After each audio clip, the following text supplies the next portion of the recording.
Now we're going to start to cover some passes from the half guard into the mounted position or side control position. There are 3 techniques that we're going to teach. Normal transition into mount, cutting through and getting the side control, and cutting through to the different side, getting side control as well. So let's start with our proper stance on top of my opponent here inside the half guard. The normal mistake that people commit here when inside the half guard is to try to be on top of my opponent like this here. If I'm on top and placing my belly button down here, it's very easy for my opponent to move me around. If he moves 1 inch there, I move a whole lot, and I'm off balance. Sure, I want to be heavy on top of my opponent, but not like this. The best way to accomplish this pressure is by bringing your outside hip, in this case my left hip, down on the mat.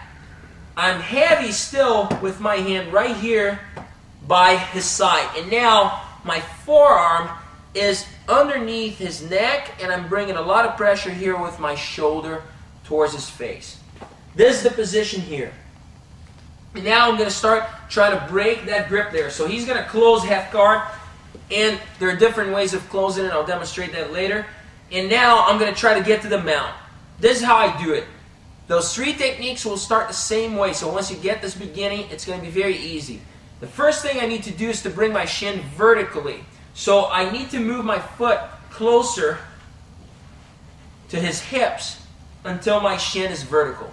Once I get it to that position, it's very easy to come in here and with one single movement to tap that knee out of the way.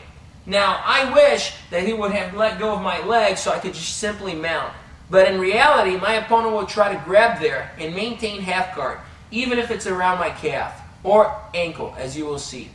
Now, my next step here in this technique is to get an underhook. Once I free that knee, I'm going to get an underhook on the far side. I'm going to start moving my knee to this position here. Why the underhook? If I don't get an underhook, as soon as I start sliding that knee, he's going to start fighting there, either getting an underhook of his own and getting me off balance, or pushing my knee down and trying to regain half guard. So in order to block that motion, I'm going to get the underhook. If my opponent is strong, I might have to walk that underhook on the mat, opening the position up so I can bring the knee down on the ground. Now I'm going to slide my knee even further. You can see that with time, he's going to grab around my ankle, so I can't just move it out of the way without doing something else. That something else will be to place my left foot on top of his right thigh. So I open the underhook as much as I could. Now, while keeping pressure there on top of his face, I'm going to bring my left foot on top of the right thigh. Just like this. Once I get this, now I can extend my left leg, and that will help me pull my right leg and free it from that position. Get the mounted position, control it, and you're ready to attack. Let's see that again. I get into half guard here. So I'm sideways with pressure on top of the shoulder. I'm going to walk that foot forward. Shin is vertical. One single stride. Yet he's going to close around my calf. Now I'm going to underhook. I'm going to start walking that underhook and walking my knee until I touch my knee to the ground. Once I get to this position, he's around my ankle now, so I'm not able to free that right away. I'm going to bring my left foot on top of his right thigh, and now I'm going to push up so I can free my foot, adjust everything, and attack from the mount.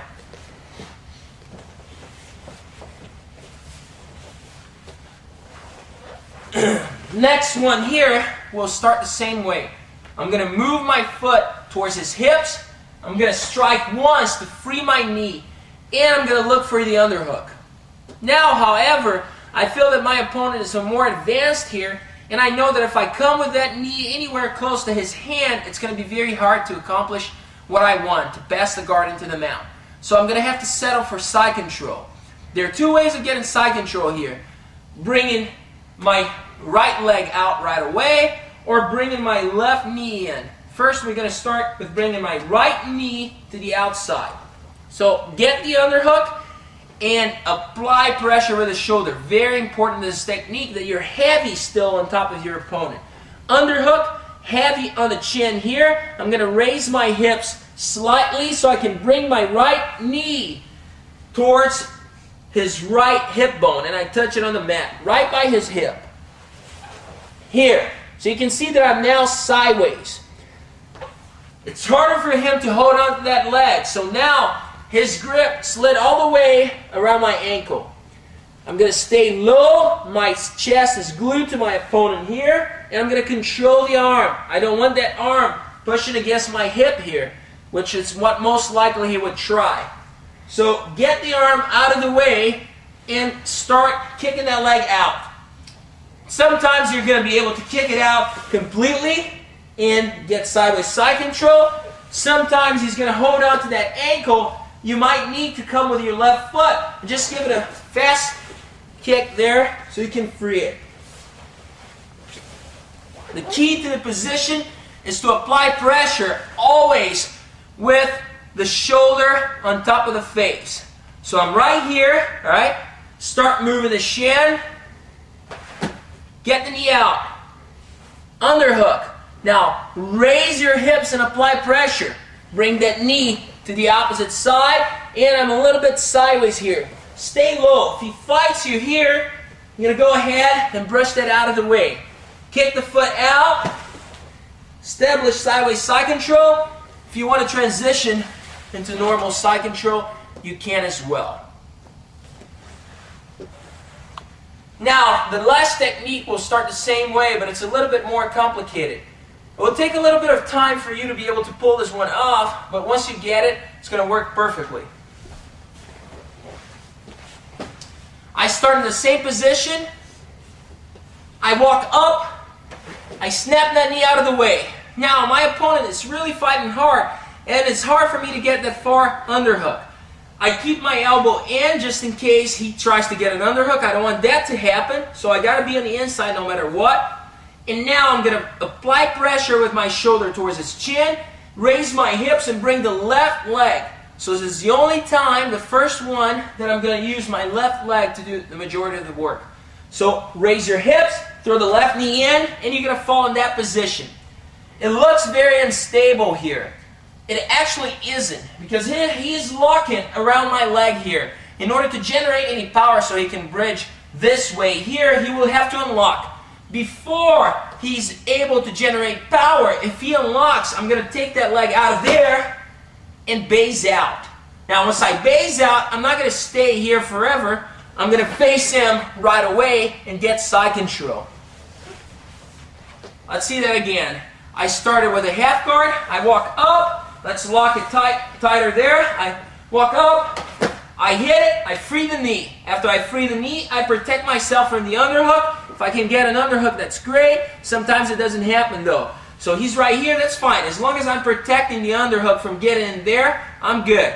Now, pressure on top of the neck. Bring that knee in. Now, sometimes he doesn't open. He knows the technique, so he knows that if he opens, I'm going to base out. So I'm going to have to actively pursue the pass. How am I going to do this? By applying pressure forward with my left shin so I can pull that right foot out of there. And I base out. Once I do this, I switch into regular side control and I pass the half guard. Now we're going to cover half guard positions from the bottom. First of all, I wanted to demonstrate how we position ourselves in the bottom while in half guard. Then we're going to move on and show you the elbow escape from the half guard. The second position will be the bridge and sweep from the half guard. And the third position, the ankle pick. Let's start. When I start here in half guard, the first thing I need to understand here is the way that I close my legs. I personally prefer to close with the outside leg on top, especially when trying to do an elbow escape here, because it frees my right leg to do all the necessary work. It doesn't mean that you cannot lock the opposite way. You can. But, you know, that's an exception. Sometimes there are certain sweeps that are easier to accomplish like this. Sometimes, most of the things at least, for my game, you know, fit better with this sort of grip here.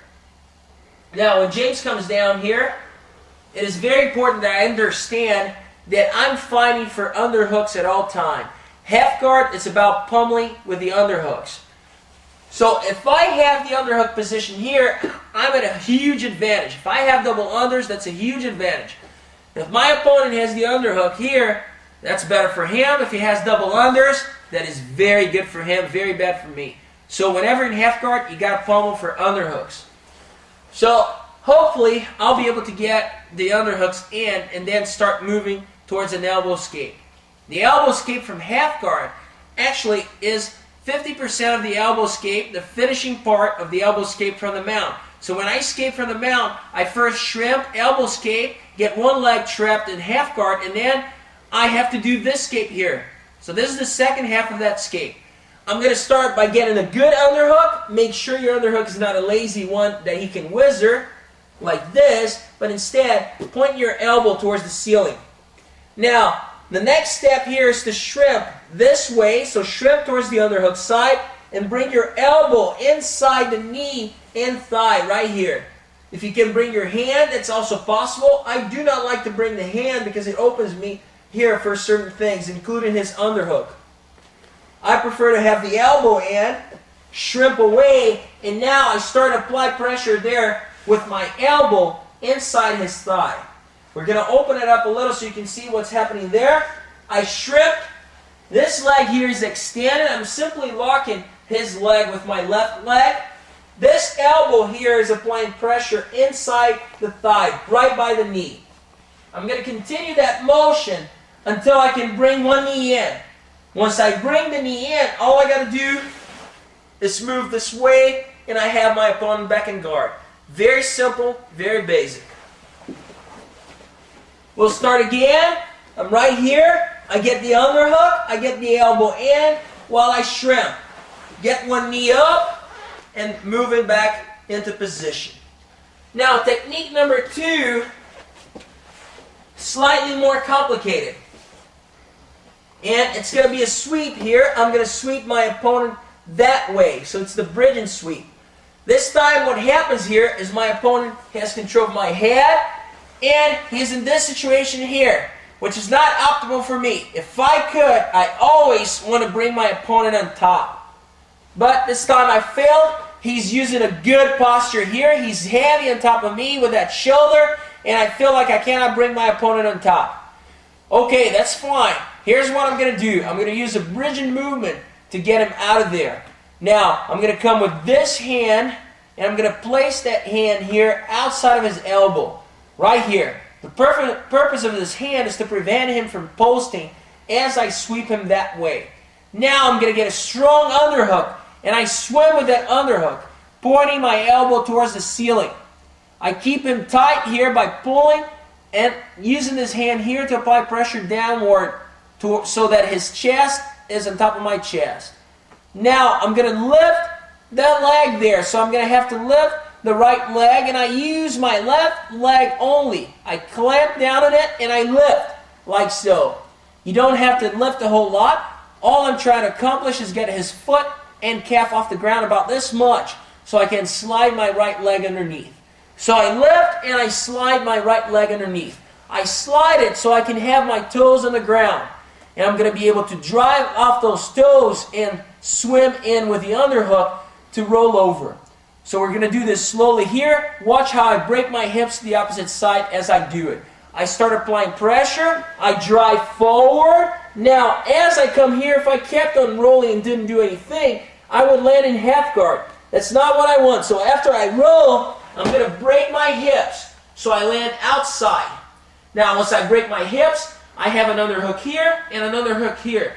Great position for me. I'm going to switch over and get some sort of side control here. Let's see that again.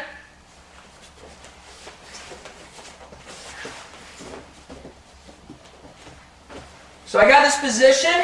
I try to pummel there for the underhook. So always pummel. And I get the underhook on that side. However, he's really heavy here. I cannot pull him on top of me to execute a different sweep or the elbow escape. So I'm going to tap by the elbow. I'm going to raise this here so I can shoot the leg through. Now I'm going to bridge that way and break my hips. my foot lands flat on the ground, not like this. Flat on the ground. And now I switch to regular side control.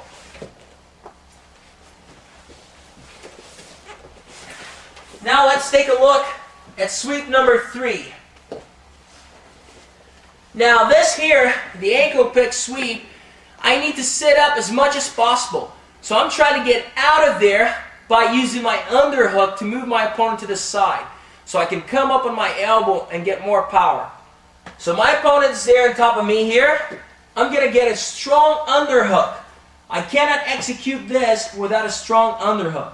Now the next step will be to use my right hand here to shoot through so I can get control of that ankle. So I'm controlling like this here.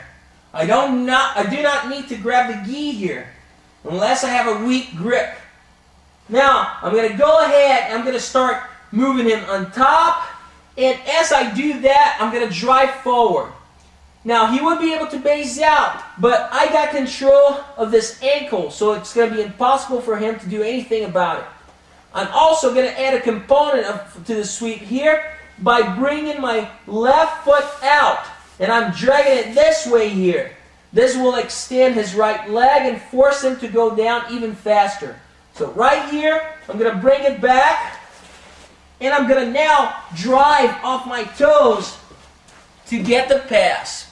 I can finish this in many ways. I broke my hips in order to finish this one, and I get the side control.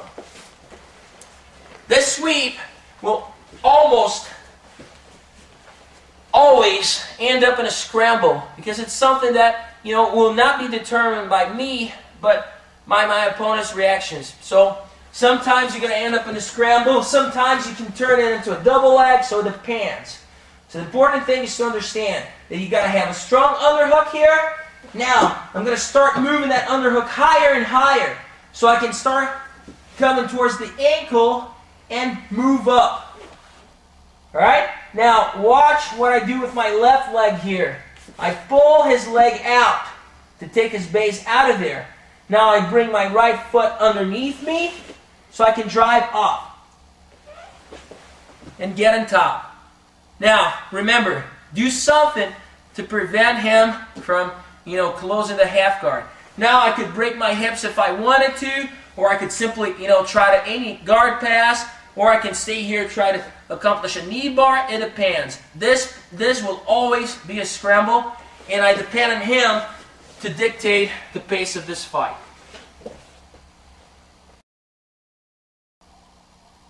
In this class, we're going to cover variations of the inside hook sweep from the half guard. So let's give it a try.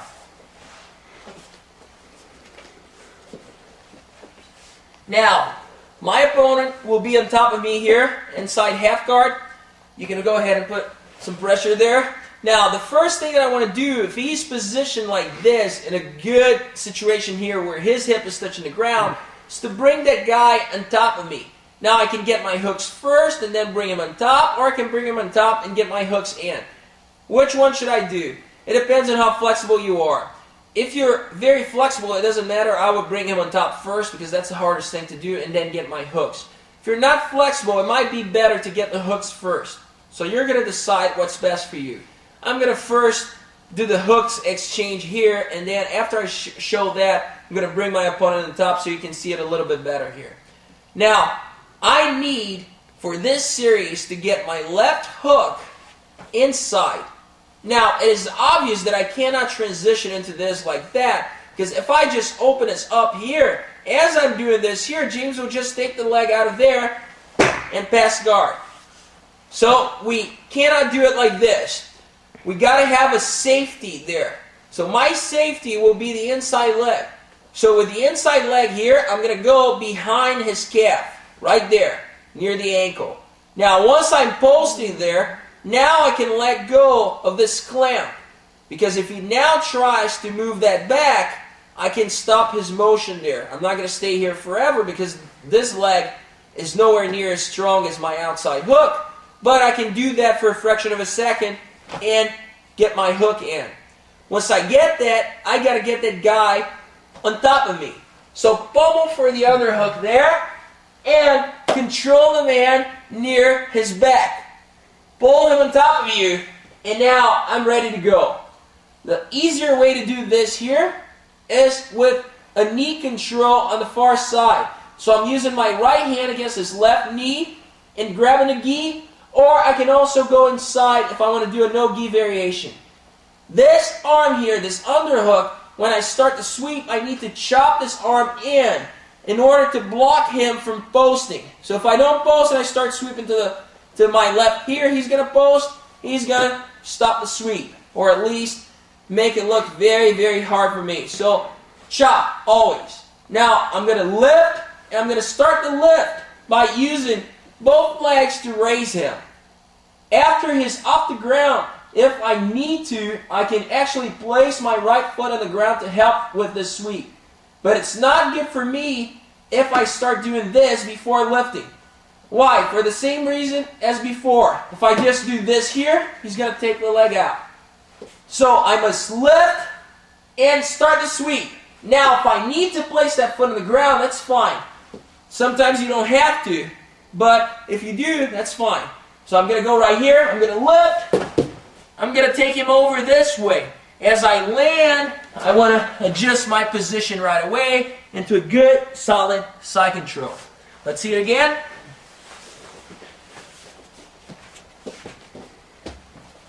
He gets half guard there. I'm starting with my outside leg on top first. I'm going to place my safety there to transition into the hook.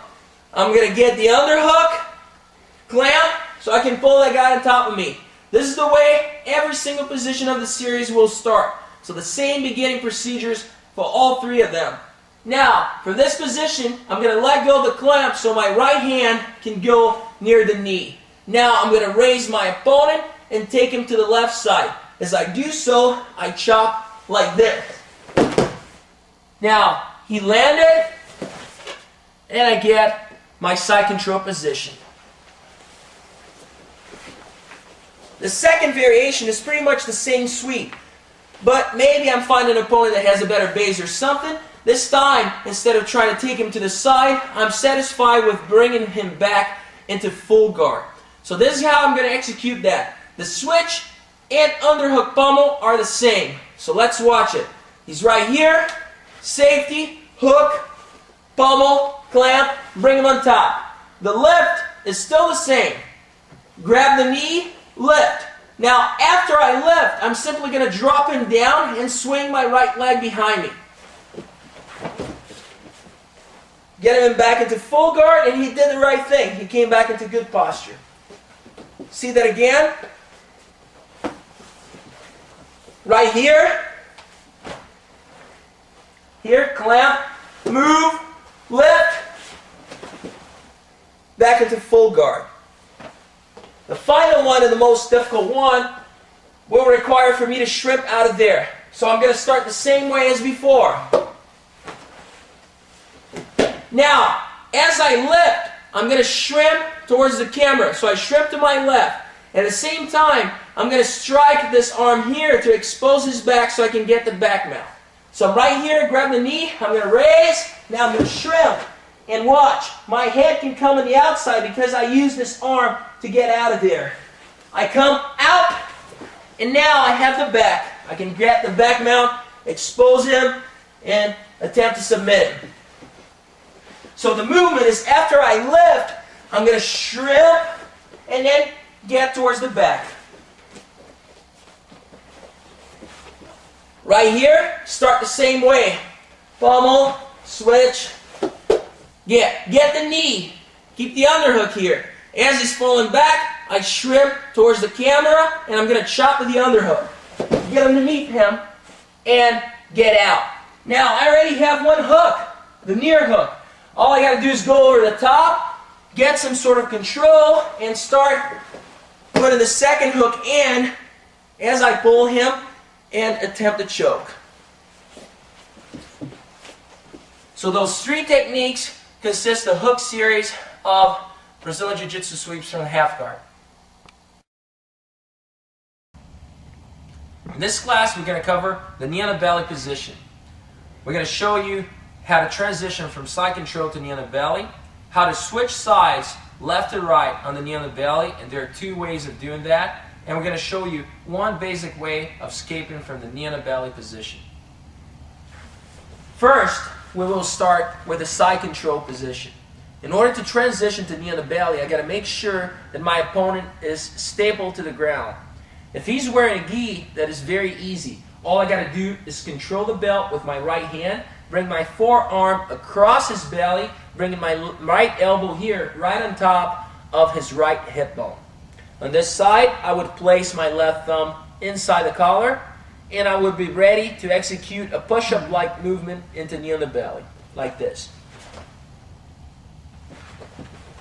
If he's not wearing a gi, I would simply control the hip bone like this, cupping it with my hand, and now I will have to bring this hand either across the neck or on the shoulder. For drilling purposes, use the shoulder. In a real fight, I would want to apply pressure downward on the neck.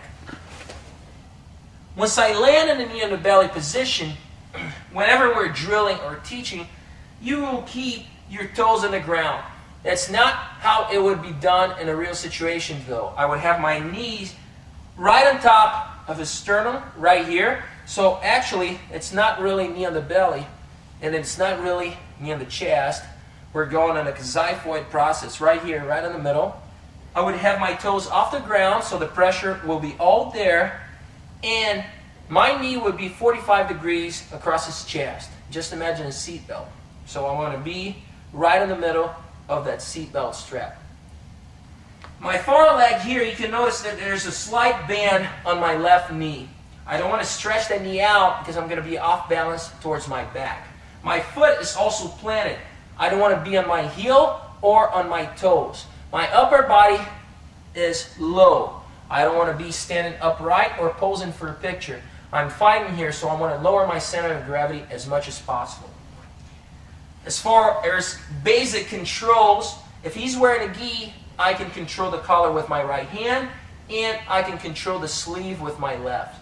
If he's not wearing a gi, if it's MMA, I can control the neck like this. If I'm looking for submissions, I'm going to get a simple head tie, and I get an elbow tie to go with that. Once I get to knee on the belly, it's important to understand that the knee on the belly position, the reason I'm executing this is to try to open him up for either a back mount or submissions. It is not my goal to simply impale my opponent here with my knee and drive downward to cause a lot of discomfort. Sure, discomfort is not a bad thing, but I'm trying to open him up, and sometimes I'm going to have to switch sides in order to do that. I don't want to stay on the knee on the belly. On the left side, if he starts to escape and I insist upon it, he will escape the knee on the belly. It is a very mobile situation. I'm switching always left to right, waiting for him to commit a mistake so I can capitalize on it. So there are two basic ways of switching from one side to the other side. Skipping knees and stepping knees. I'll start by demonstrating skipping knees. So I put myself in a knee on the belly position, and once again, notice that I have my toes on the ground because this is a drilling situation. I don't want to squash my partner here. Now, when I switch, I got to be able to switch not only sides, but switch my grips here too. So I will not stay with this sort of grip if I'm on James's left side. So I start right here, and I keep my head always in line with his head. I don't want to be too far back, and definitely not too far forward. Once I'm ready to jump, I'm simply going to skip to the opposite side like this. As a drill, you can do exactly what I did. You notice that I planted my hands on the mat, trying to take some pressure off my opponent. If this was a fight, I would definitely place my hands on my opponent and not care about that pressure, and my toes will be off the ground. Always keep it safe during training. My grip has switched it altogether, so now I have the same position as before, a mirror image. Make sure when you land that you have your foot flat on the ground. You don't want to be, once again, unstable in this situation. And you can now go ahead and bounce back. Like so. Once I get to the situation here, the second way to transition is to use the stepping knees. The way that I do this is to execute a long step with my trail leg here. so my left leg. And as I do that, I'm going to follow through with my right leg. So first, step, big step to the opposite side. As far as grips, you can notice that I can place both hands here, or I can place hand on the shoulder and hip. Most likely, for drilling purposes, this will be more comfortable. You have to be able to do it with different grips. It all depends on his natural reactions here during a fight and what I'm looking to accomplish with this switch. For now, let's use shoulder and hip. Big step with the left leg, all the way here. Now, as I do that, I'm going to sink my left knee towards his belly. And at the same time, that right leg will move. So here, this knee will sink down this way, and my trail leg will move like this. Now, this will take time to develop and to make it smooth. Control your opponent and simply step over. Try to stay low and try to let go of your weight only when you land. Otherwise, you're going to crush him throughout the movement. Now, we're going to cover one single escape from the knee on the belly position.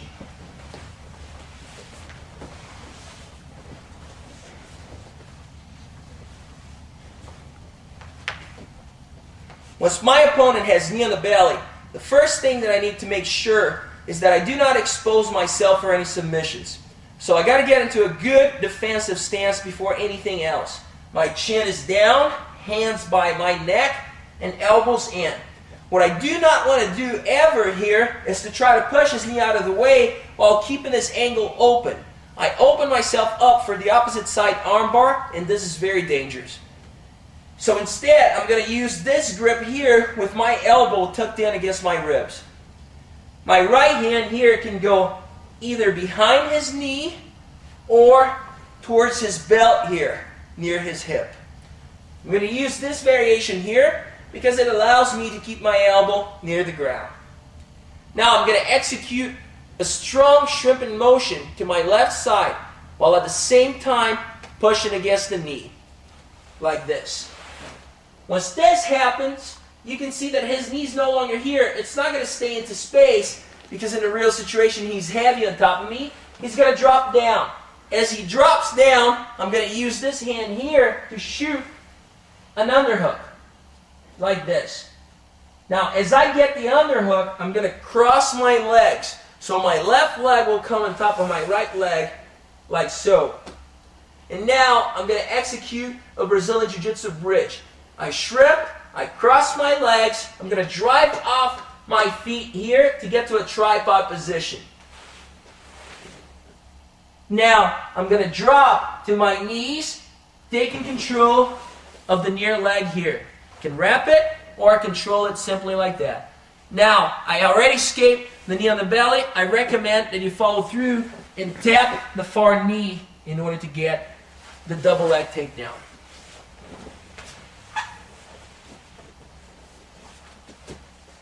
He gets me in the belly.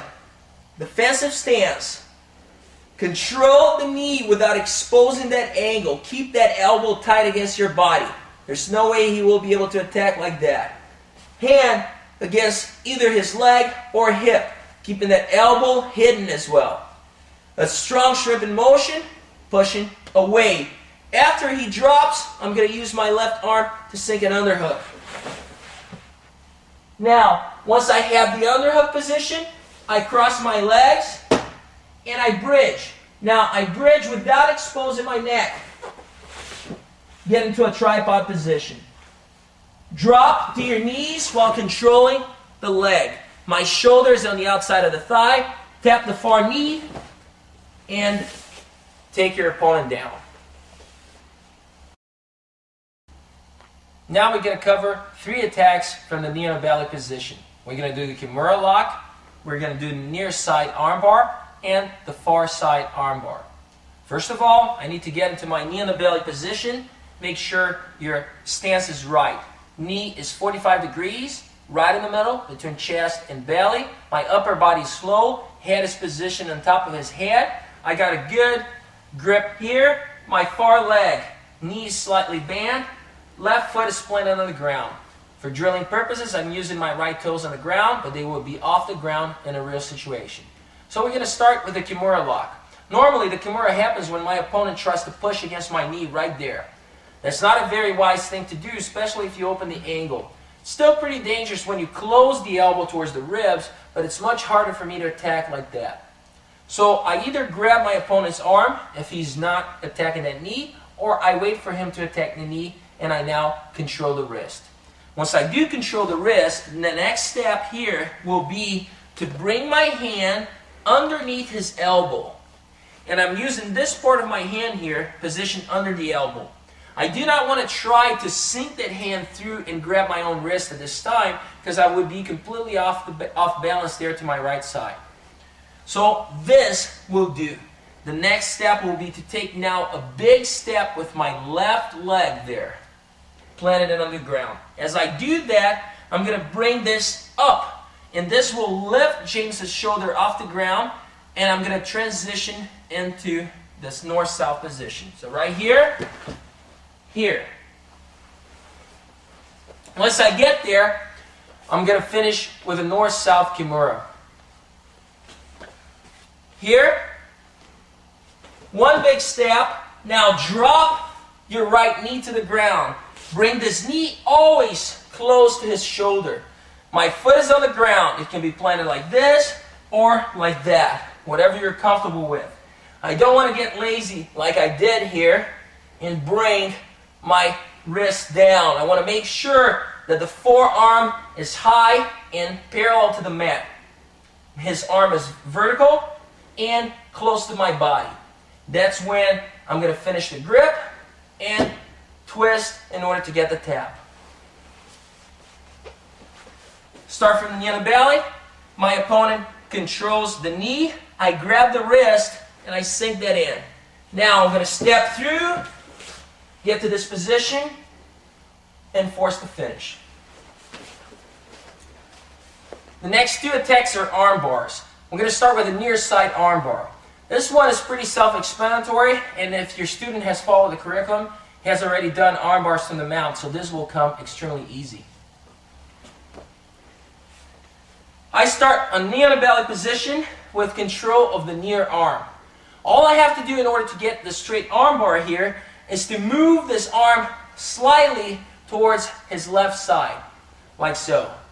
Now, I can do it while maintaining this gi grip, or I can switch to this sort of grip, which is our standard grip for the arm bar. I prefer the second, but since we're using a gi, this one would also do. It's a personal preference. Now, from here, you're going to take a step and fall down. Since my knee is already on top of him, it's not necessary or mandatory to place your hand on top of his chest. He's already pinned down by the nature of the position. It is, though, a pretty good idea. So if you really want to stay heavy there, you can add this pressure as you're spinning around. So from here to here, now take a big step, fall back down. Legs are straight, knees are bent together. Try to squeeze his arm and prevent it from squeezing. Right now, I'm going to go ahead and control the wrist and apply pressure upward, thrusting my hips. Right here and here. Now, if I want to attack the opposite side, this normally happens when my opponent is pushing against my knee and forgets that angle open.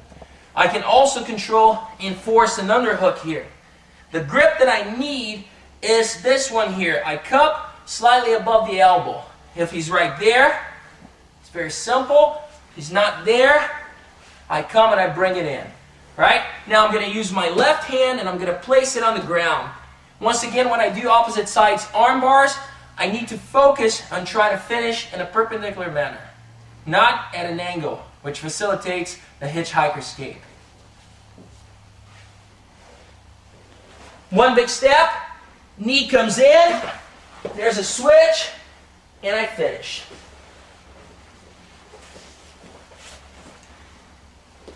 Once again, start, Control the far arm. Bring it in. Hand. And finish.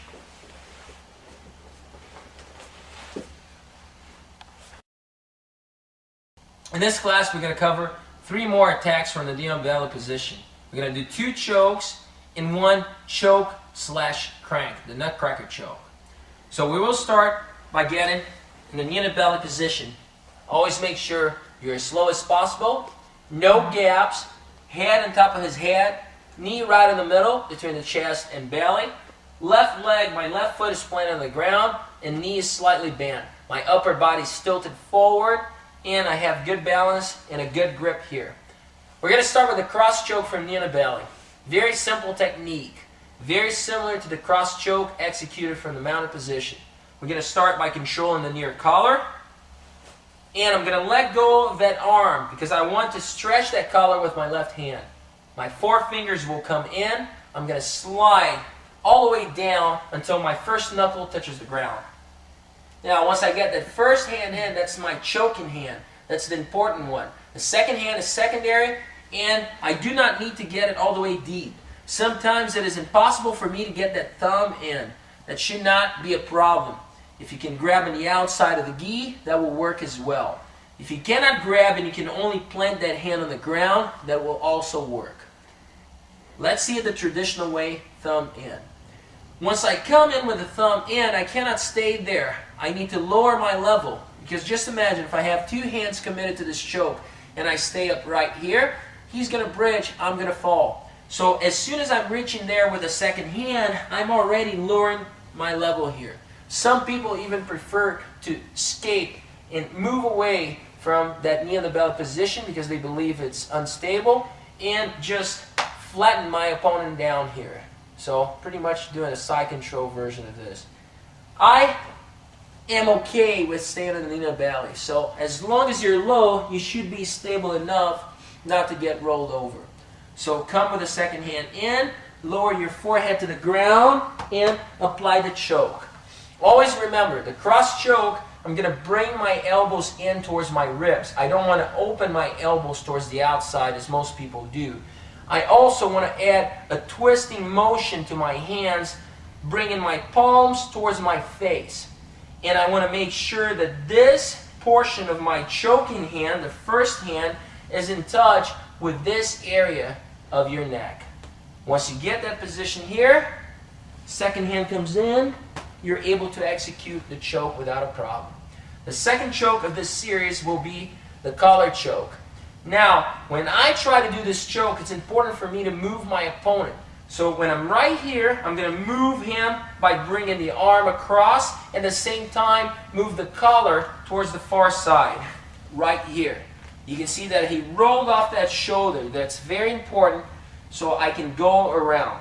Now, on this side here, I'm going to come with my hand underneath the neck and reach for that far collar. Sometimes I need to move the leg. You can see that here I will be overreaching that, so that's fine. I can bring that knee down. Since we're talking about the end of the choke here, I don't need to stay with the knee on top of the belly throughout the whole movement. You can see also that I have this arm captured. It should stay that way. Bring the hand on top of your arm and slide it down, slowly applying pressure against the back of his neck. If I do miss this choke, I still have the option to use the arm bar here. Now, for the last choke here, I'm going to use the nutcracker choke. Get to the knee on the belly position, and now this is a no-gi choke, so I can use this with the gi as well as without one. I'm going to shoot this hand here through on top of his neck, while at the same time I'm going to bring this one underneath. The way that I prefer to do this here, if I'm on his right side, my left hand is going to be palm up. So the one that goes behind the neck is palm up. I prefer that because I like to come down. When I choke him, I like to come down with my palm. So I'm pronating here. So get there. Now, like I said, I'm going to pronate the back hand. So I'm bringing my palm downwards, all right? So I'm moving it like this. At the same time, I squeeze my elbows together and apply the choke. A very common mistake, if not the most common mistake, is to extend the arms like this. Chances are, once you start to crank, his head will pop out. Or you're going to get rolled over. So stay low and apply the pressure like this.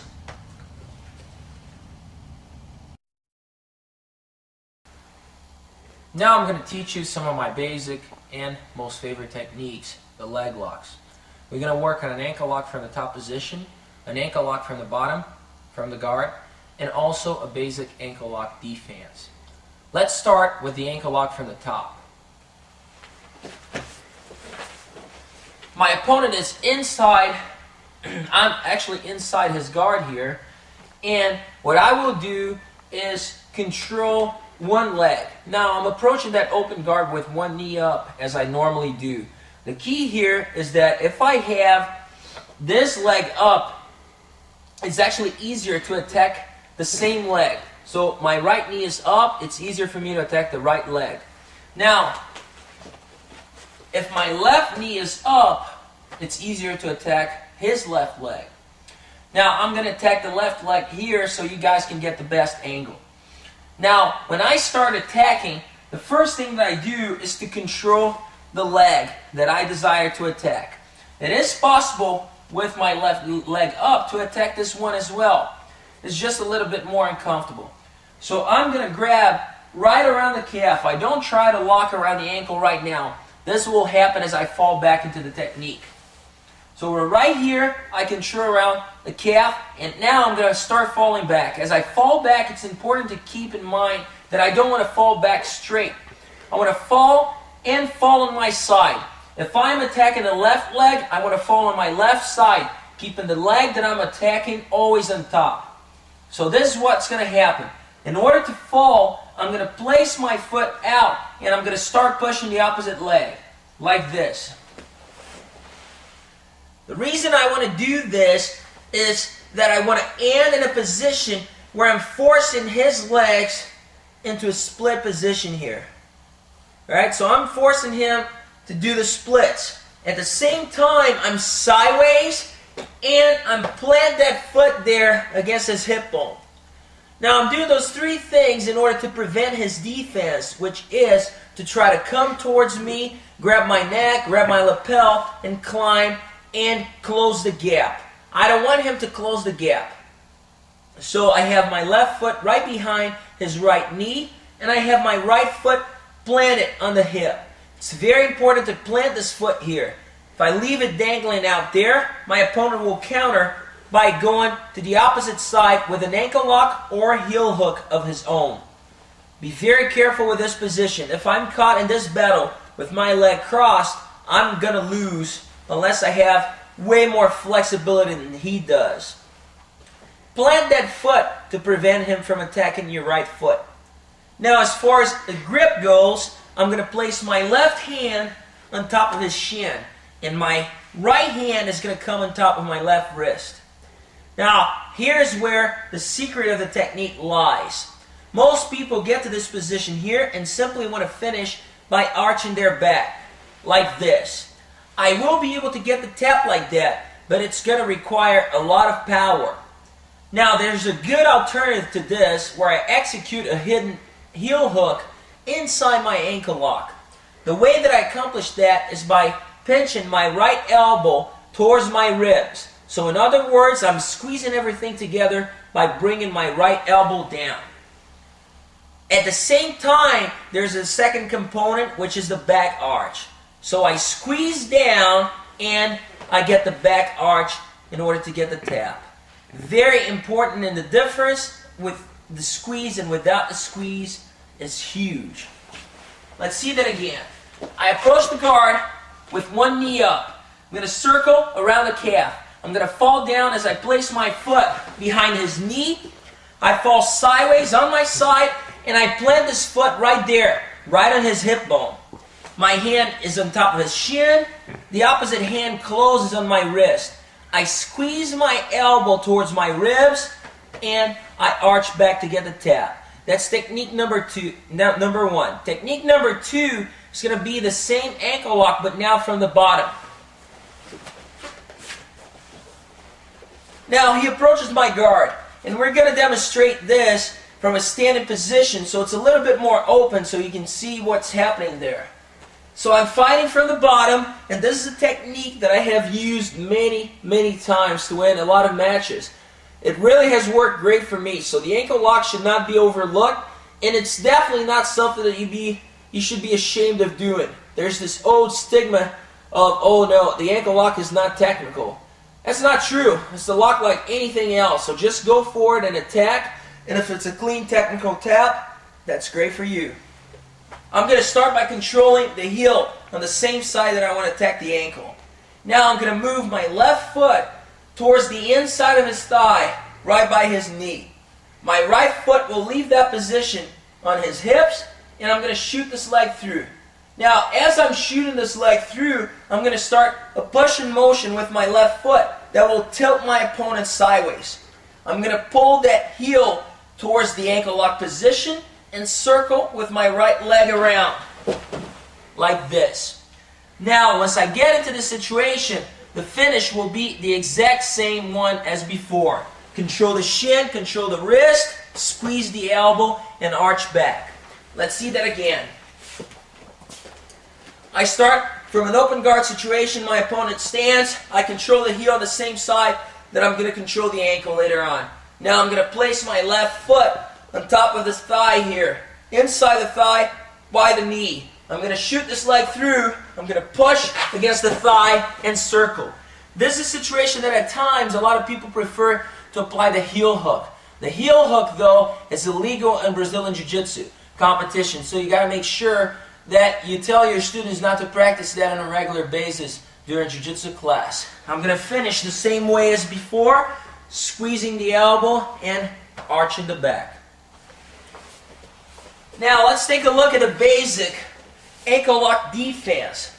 So I find my opponent, the ankle lock defense, the basic one, it's all about reaction time. So I got to drill this over and over again until it's a natural reaction. Here's the natural reaction that I want to develop here. Once my opponent gets anywhere around my ankle, if he's attacking my right ankle, my right hand comes up and gets a head tie. You can also grab the gi. Now, once again, we're trying to train a reaction here. If I drill, grabbing a gi, when the time comes and I'm drilling and I'm fighting this opponent here without a gi, I'm going to do that and miss the whole thing. So I highly and strongly recommend that you drill everything that you do, if possible, without a gi. Why? You don't have to drill two reactions. It's impossible to drill two different reactions. Just go ahead and just drill one. Control the neck. If you can't control the neck, then sure, that means he's far away and you're going to control the collar here. That's good for you. But don't just drill collar, collar, collar. Because when the time comes and you need this technique in a no-gi scenario, you're not going to have it. So like I said, as he wraps around, I'm going to come towards him and control the head. As I'm doing that, my opponent will fall back. Now I got to make sure that I get close to him and I shoot that leg through. Now, if he gets this hook in or the other hook in, those are things that I need to fight. Alright? Now, I'm going to move towards him even more, and as I do that, I start shooting the leg through and sprawling. Now, this is the basic idea behind the ankle lock defense. There's one thing that we need to focus on while doing that, and it is the detail of putting on the boot. So, when I do this, by putting on the boot, I mean moving your foot like this. So when he's ankle locking me, as soon as he starts wrapping his arms around my ankle, I need to react right away by bringing my foot up. Now, that doesn't mean that I'm going to stop everything else. Putting on the boot, it's not the universal solution to your problems. All it's going to do is give you some extra seconds to react and to execute your defense. So as he's doing this here, and he's falling back, I'm putting on the boot, but I'm still going in the neck the same way. Now he has that thing right there, that hook right there. I'm going to get rid of it. I'm going to get rid of this one here until I'm ready to close the distance, sprawl and shoot the leg through, and hopefully finish in half guard. In this class, we're going to cover knee bar. I'm going to demonstrate to you the basic ways of setting up a knee bar from the guard position, from the quarter position. I'm going to show you a basic knee bar defense. So let's start with the knee bar from the guard. I'm going to demonstrate this technique while standing up, but the same ideas and principles will apply whether I'm standing or on the ground. There are two basic ways of applying the knee bar here. Now, the most common way, and the one that's taught to beginners at first, at least in our association, is when his legs are either in an outer hook position or just hanging low outside my legs. So I'm going to start with a one-leg lead. In most cases, it is a right lead. So chances are he's going to outer hook that leg or leave it on the outside like that. Now I'm going to use my left hand. I'm going to shift and change levels, and I'm going to come with the control outside his ankle. As you may notice, I'm not really grabbing anything here. I just place my hand, palms towards the camera, and I don't grab anything. There's no need to try to grab. Actually, you can grab. This position would be uncomfortable if I was grabbing something. Now, I'm going to spin around by taking a quarter of a turn step here with my trail leg, and at the same time, it is very important for me to commit my hips down. So I'm going to be changing levels even further as I move into this position here. I'm squatting and I'm trying to get my hips to touch his hips here. The most common mistake in a knee bar is not to do that, not to change levels, and to simply step through and fall back. If I step through and I fall back in such manner, what will happen is that his knee, instead of being high against my belly, will be moving towards my groin area. Obviously, this is not good. I won't be able to finish in that position. He's going to escape easily. So in order to prevent that, as I'm taking that step, I'm going to go ahead and squat down. Once I finish in this position here. I place his foot on the far side of my head, meaning that my head is between his foot and his arms, head, and body. Why do I want this instead of this here? Because it's easier for him to grab his own foot there and try to attempt to defend the knee bar. Here, it's easier for me to keep that foot hidden, and also when he starts moving this knee out of the way, it's easy for me to control the heel and put the knee bar back into place. As far as my legs go, what I like doing here is to cross my ankles, and I really pinch this together. So I really squeeze my knees together. And I'm thinking, just like an arm bar here, I want to arch my back. I normally land on the side here for safety purposes, but in a real match, most likely I would have my belly up and I would be arching with more power like that. So as you come back, chances are you're going to start rolling on your back. There's no need to do that since we're just training, but it will look like this. Slowly arch and get the tap. Remember, you don't want to have any space between his shin and your chest. Why not? Because his leg is extremely powerful, most likely more powerful than even both of my arms together. So if I'm trying to pull here with just my arms, he's going to be able to bend or resist for a long time. Instead, I want to glue my chest to that shin and then arch back with my body pivoting as a whole. So right here, hand to the outside, squat and change levels. My hips are pretty close to his hips. My knees will now squeeze together, and I'm going to arch my back in order to get the tap. This is the first position that I can do here. Now the second way, the second variation of the knee bar from the guard will consist of a change in the step. In this situation, I'm attacking his left leg, and for the first position, I went counterclockwise. Now I'm going to go clockwise with my step. This normally happens when his leg's a little higher, And my control will now come from the inside to the outside. Now I will control the ankle. My palm is still towards the camera. I'm going to take one long step with my trail leg here. So my left leg will come all the way over, and I don't want to do this here. Step on the floor here. Instead, I want to shoot that leg through and once again attempt to squat on top of his hips. Be very careful when practicing. We don't want to simply squash him here by sitting on his belly. I'm talking about the hips, not belly. So I'm right here. I'm going to shoot it through. I'm going to land right there. Like I said, sometimes this is what's going to happen. That's what normally happens. You can see that my ankles are crossed. I'm going to squeeze my knees together and slowly arch my back in order to get the tap. See that again? Control right here. One big step. And arch your back. Now, the next position we're going to talk about is the knee bar from the quarter position. So we're going to start right here. I'm going to have my opponent circle behind me, and he gets the quarter position. Go ahead. Right here. Now, the first thing that I want to do here is assume a good defensive stance. Now, I'm going to be opening this up so I can talk to the camera, but always imagine that my chin is down, my elbows are in. So as I do this here, normally one of his legs will always be exposed to a knee bar.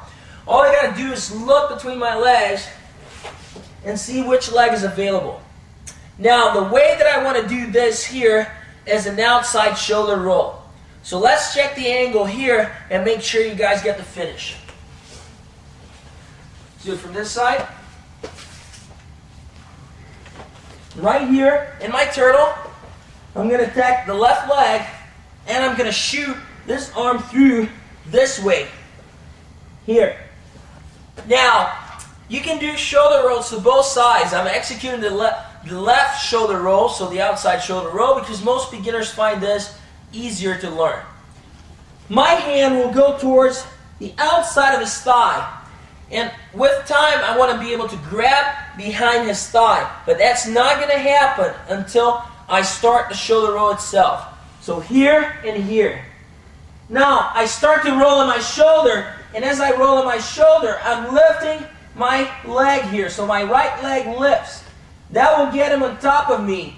And I'm going to be able to roll and finish in the knee bar. Now, the hard part about this move is to keep control of the knee. I want that knee pointed towards me, not pointed towards the ceiling. If I do lose that position, say this happens, place your head by his foot, control his heel, and pull it until it can adjust back into place. Now, the same finish apply as before.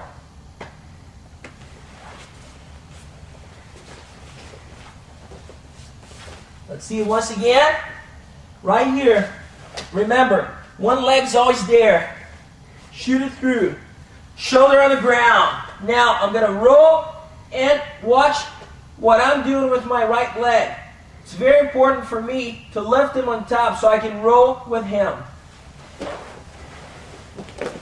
Get control. Now, make sure you adjust that angle if necessary. And finish. Now, let's take a look at the knee bar defense. So we're going to start, just go ahead and get on the knee bar position. So he has me in a knee bar position right here. Now, the way that I want to do this for this basic defense, there are many others, is to start coming up on my elbow. So right here, I come up on my elbow. And watch how I'm twisting towards the camera.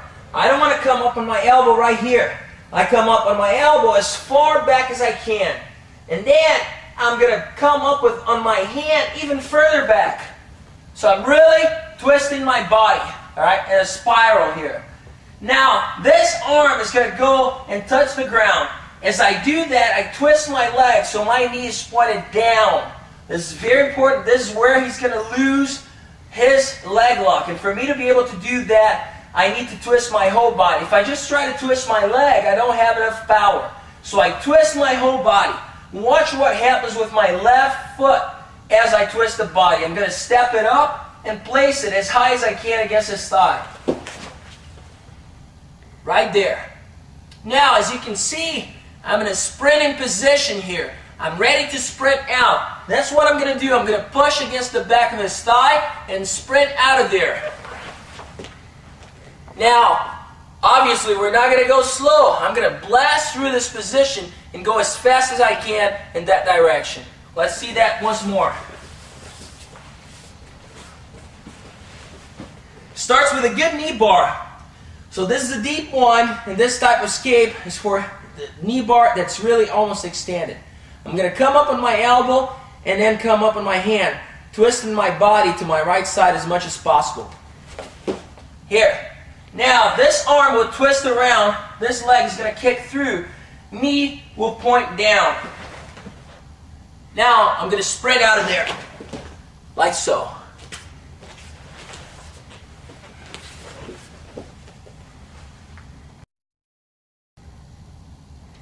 Now we're ready to approach the last leg lock class.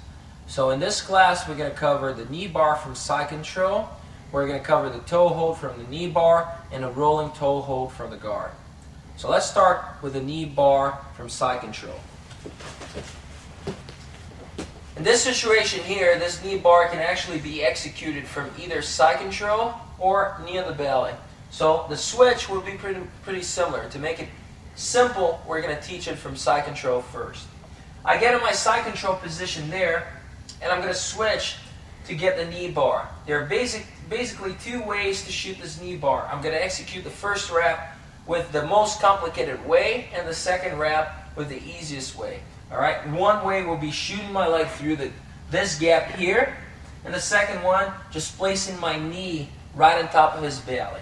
Let's start with the first one. I have my opponent in side control position.